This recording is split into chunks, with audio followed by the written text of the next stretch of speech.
नमस्कार बच्चों, मैं कीर्ति पांडे आज आपको कक्षा 9 के सामाजिक विज्ञान विषय के इतिहास वाली पुस्तक के पाठ 2 यूरोप में समाजवाद एवं रूसी क्रांति इसके दूसरे भाग को लेकर उपस्थित हूँ।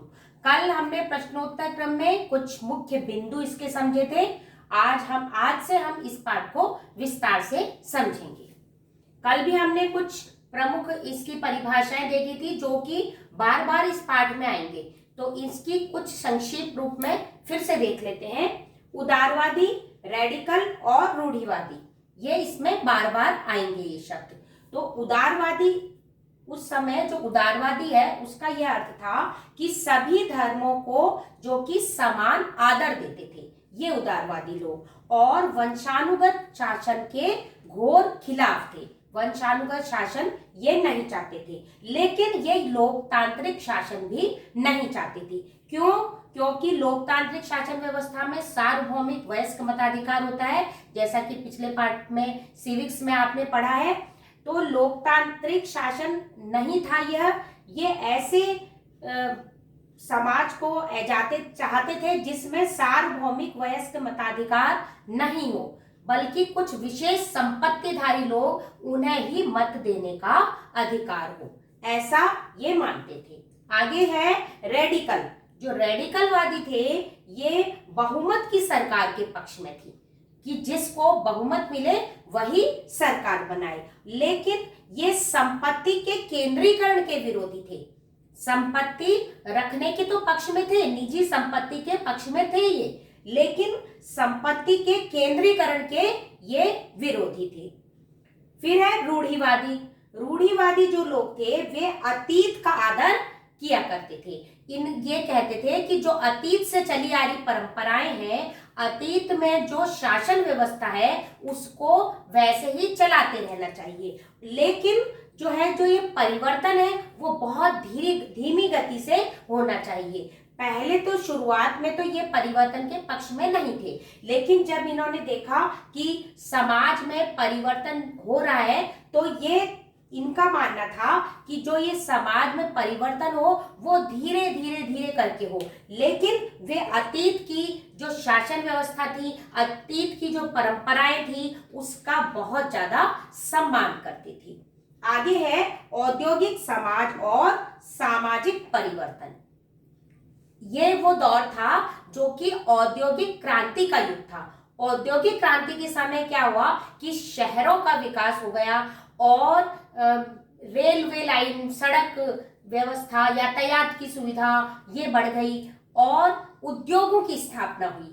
जब उद्योगों की स्थापना हुई तो स्त्री, पुरुष, बच्चे सभी उद्योगों में काम करने लगे। उनके काम के घंटे बहुत ज्यादा होते थे, लेकिन उनको वेतन बहुत कम मिलता था। साथ ही जो काम करने की परिस्थितियां थी वो बहुत दुखदायी थी, उनको बेहतर पर्यावरण नहीं मिलता था। तो उस समय जो उद्योगपति थे वो उदारवादी और रेडिकलवादी थे। जो उदारवादी लोग थे अधिकतर वे उद्योगपति थे और रेडिकल, तो इन्होंने यह सोचा कि इस व्यवस्था में कुछ परिवर्तन करना चाहिए। तो इसके लिए इन्होंने कहा कि इनको कुछ मजदूरों को कुछ स्वतंत्रता देनी चाहिए, जिससे कि ये खुलकर बहुत अच्छा उत्पादन कर सके।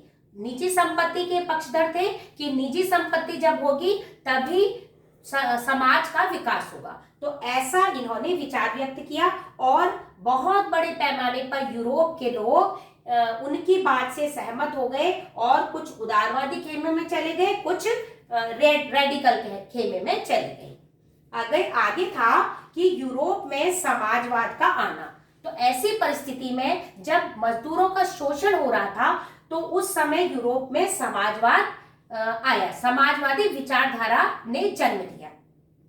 जो समाजवादी विचारधारा थी ये निजी संपत्ति के खिलाफ थी कि किसी भी व्यक्ति के पास निजी संपत्ति नहीं होनी चाहिए। ये कहते थे कि संपत्ति पर पूरे समाज का नियंत्रण होना चाहिए। एक व्यक्ति की संपत्ति नहीं होनी चाहिए, बल्कि पूरे समाज का उस पर नियंत्रण होना चाहिए। ये कहते थे कि सामूहिक उद्यम होने चाहिए, मतलब जो उद्योग होते हैं वो उद्योगों पर सामूहिक रूप से नियंत्रण होना चाहिए। सामूहिक कृषि होनी चाहिए, एक व्यक्ति का खेत नहीं होना चाहिए, वो जो खेत है उसमें सामूहिक अधिकार होना चाहिए।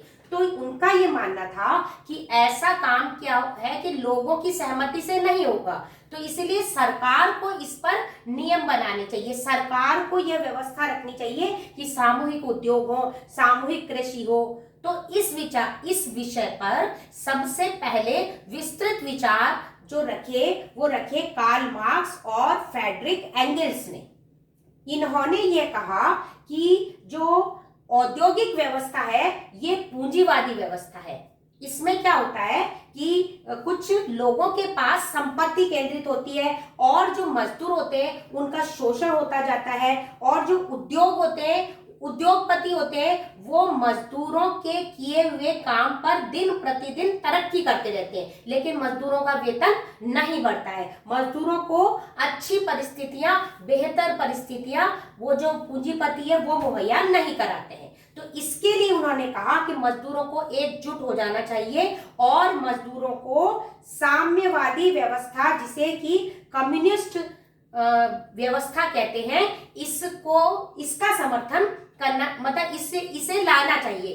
कम्युनिस्टवादी जो है साम्यवादी व्यवस्था की स्थापना मजदूरों ने मिलकर करनी चाहिए। तो उन्होंने कहा कि प्रारंभ में परेशानी आएगी जब वे साम्यवादी शासन व्यवस्था के लिए आंदोलन करेंगे, लेकिन अंत में विजय मजदूरों की होगी। ऐसा इन्होंने कहा कि अंत में विजय फिर मजदूरों की होगी यदि वे प्रयास करें कि साम्यवादी व्यवस्था लाने का। तो मजदूरों को एकजुट करने के लिए उन्होंने कहा कि उन्हें प्रयास करने चाहिए। तो बच्चों, आज आपको ये जो मैंने पढ़ाया है इस वाले भाग में से आपको 5 एक्स्ट्रा क्वेश्चन बनाने हैं। 3 तो आप ये परिभाषा लिखेंगे और उसके बाद में 2 प्रश्न यहाँ नीचे वाले भाग से आपको 1 नंबर के बनाने हैं। 1 वर्ड आंसर या 1 लाइन आंसर होना चाहिए। तो बच्चों, आज का भाग समाप्त हुआ, कल फिर मिलेंगे।